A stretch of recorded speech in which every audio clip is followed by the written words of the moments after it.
Welcome to the FanDuel wide receiver analysis for Week 14, aka the Mike Evans Love Zone. I'm with Justin Elick at Big Italy 42, and we usually kind of talk about someone different, but really hard to this week. I think there's just kind of a clear-cut number one. Yeah, I mean, Mike Evans, as he usually is the greatest play on the board.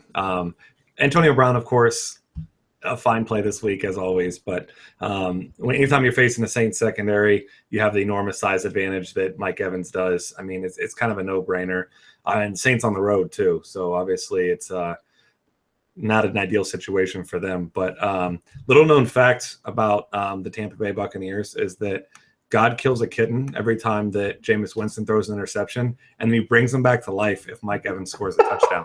So with that being said, the world is -2 kittens this year because Mike Evans has 10 touchdowns and Winston, of course, has more interceptions. So it's an easy way to fix this situation. I don't really like cats that much anyway. I don't want them to die. But the thing is, just throw them the ball more. I mean, I was looking at some numbers. We're already talking about, really the leading target guy in the league this year. So, yeah, but I mean, you do expect more than 6 targets to your best player on the team. Exactly. And I mean, Winston, bottom third quarterback rating. He's just not good. So why not get the ball in the hands of your best receiver? I want it to be a game where the Saints actually play well on the road and we could see Mike Evans see, 15, 18 targets, because for most receivers, that's ridiculous. Like you and I were talking about T.Y. Hilton a couple minutes ago. Well, he never really sees more than 11 or 12 targets ever. But I mean, Evans, I think, twice this year? Let's see, he's had 17 targets twice this year, but he's also had 7 or less 3 times. So, get it together. The Bucs, obviously last week was kind of an exception because they were successful through the air anyway. But, I mean, if this game stays competitive, he has enormous upside. Yeah, it definitely does. And I think, relatively safe floor. You're paying up for it. But I do think, Saints will keep this one relatively close, or at least close enough to the point where, it's just going to be a shootout. Yep, that's what I'm hoping. So next one here, 6,800, Larry Fitzgerald on the road against the Dolphins. This is a guy who's been, relatively quiet in terms of finding the end zone, but you're looking at really just a volume and kind of, his overall floor.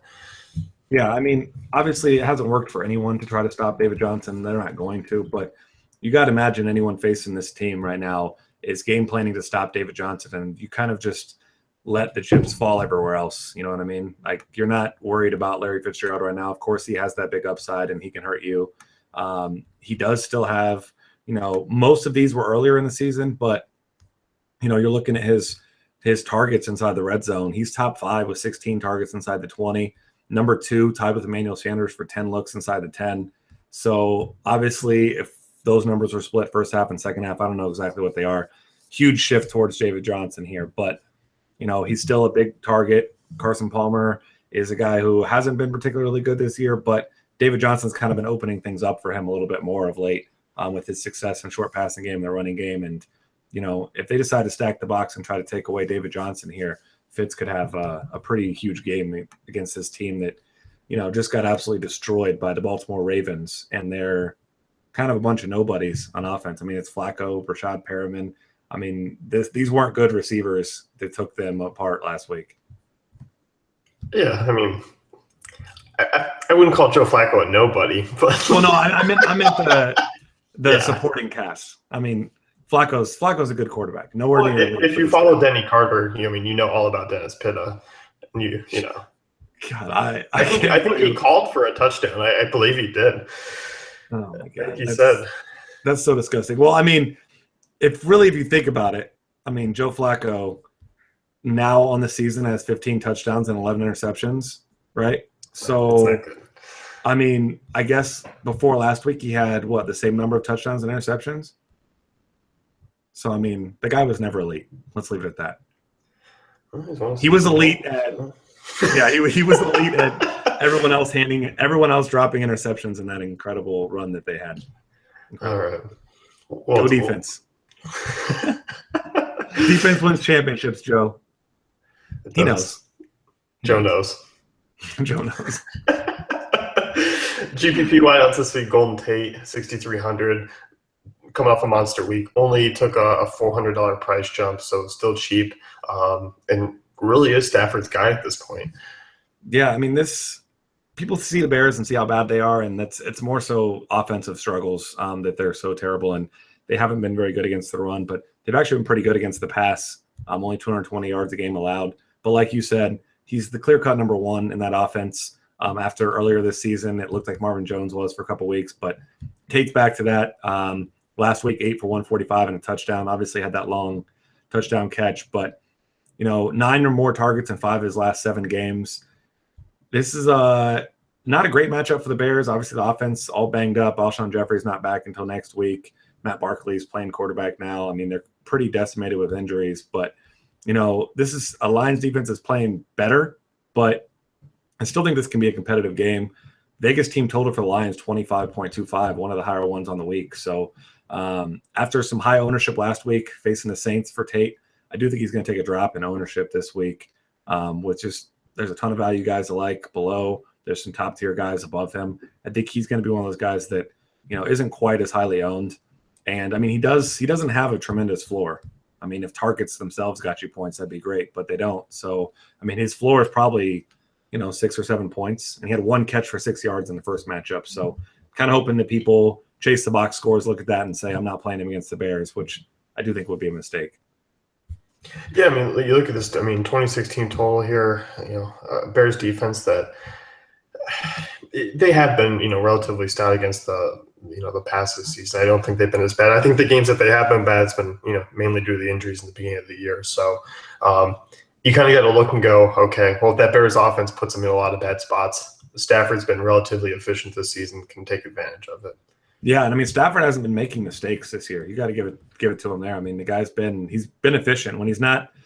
They've been controlling the clock a lot, is something you've noticed. So that's another reason why their defense isn't giving up a lot of points or yardage, because the Lions are just staying on the field on offense. I mean, it's working well for them. They aren't taking a whole lot of shots down the field, but since they're playing so much in the short realm of offense, I mean, that's why those things are open up down the field. And if you control the clock, I mean, you're not going to give up a ton of points because you're not going to give up many opportunities. So I think that maybe he will have a pretty solid floor this week if they just continue to try to control the clock, move slowly down the field like they've been doing. Which is fun because we usually see teams, that do that. It's all running. We look at Dallas and they just run the ball. And this, the short passing game to Riddick, to Ebron, to Anquan Bolden, to Tate, I mean, that's the run game at this point. Yeah, it's crazy how efficient it's been. But, I mean, Stafford, 21 touchdowns to 5 interceptions. He's been one of the most effective passers in the league. I think he's like top 5 in quarterback rating this year. So people want to hate on this guy, but, I mean, he's probably having the best season he's ever had. Yeah, look at you with a compliment for Matt Stafford. I like it. I don't dislike Matt Stafford. I mean, a couple of years ago, usually you're ripping any quarterback that comes on with these guys. Hey, I have some nice things to say. It's just more fun to be negative. Everyone knows that. You're looking here at Deshaun Jackson, 5,800. Obviously, we'll talk about the narrative, but he's also in a good spot against a team that's been horrible, really, over the last 4 or 5 games. Yeah, I mean, look, I'll be nice again. Kirk Cousins this year has been really, really good, and I didn't see that coming. I've got a friend I work with that's a Michigan State fan, and I always make fun of Kirk Cousins and all this because he just loves every Michigan State player, and we don't even mention Connor Cook because obviously he's not even playing. But, I mean, Cousins, another one of those guys that quietly, he's obviously having the best season of his career, hasn't been around that long, but 21 to 8 touchdowns, interceptions. He's throwing a ton of passes too. I think he's top 5 in pass attempts this year.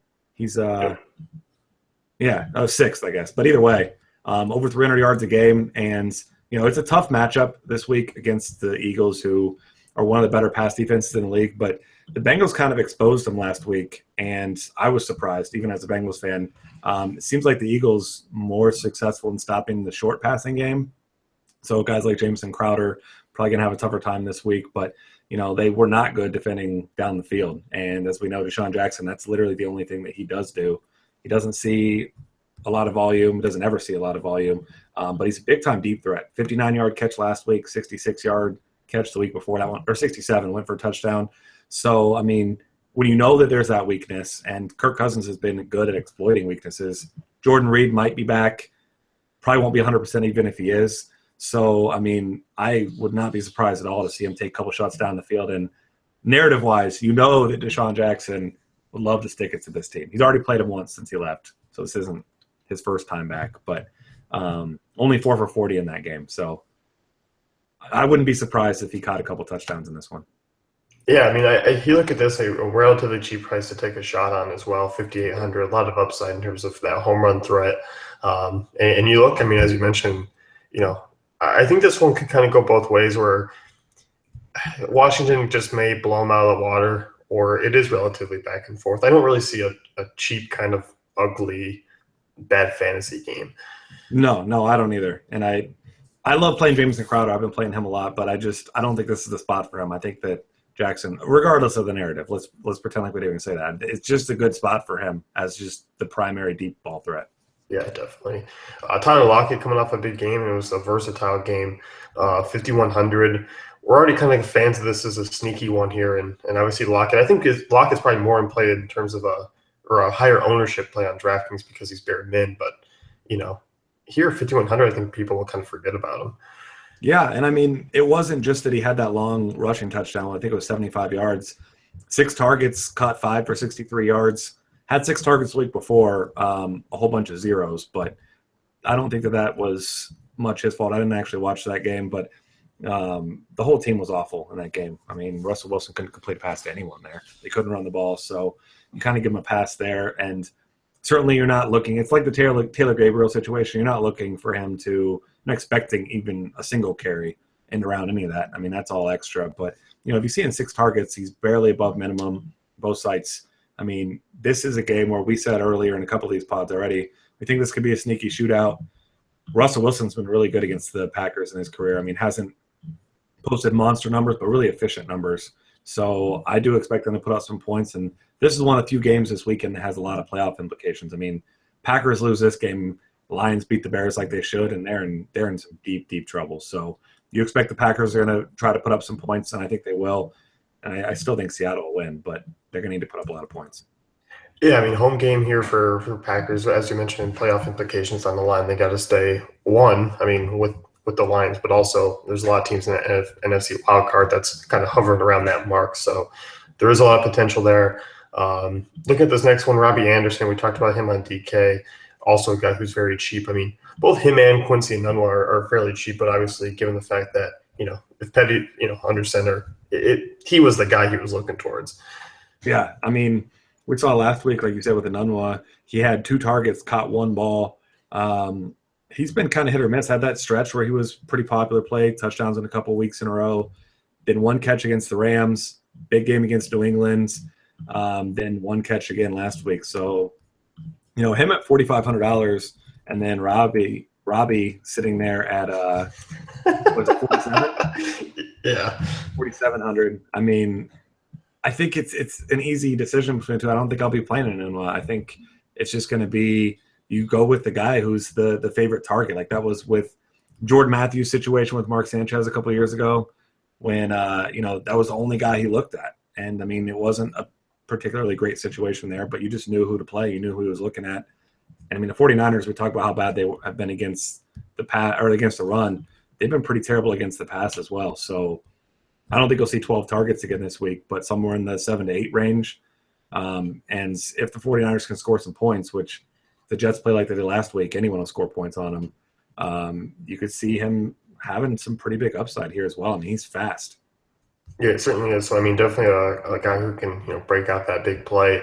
And we've seen Kaepernick. I mean, obviously last week I think a Bears defense that's been playing relatively well, weather into complications. He's made them a team where they've been competitive.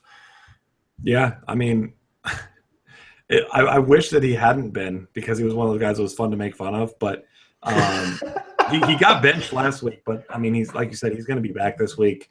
I'm not expecting the type of games he had, against New Orleans and that ridiculously big game against Miami. But the Jets have looked like they're very beatable in that secondary, especially Darrelle Revis has kind of dropped off a cliff. I mean, it hasn't been a gradual decline. He's just not good anymore.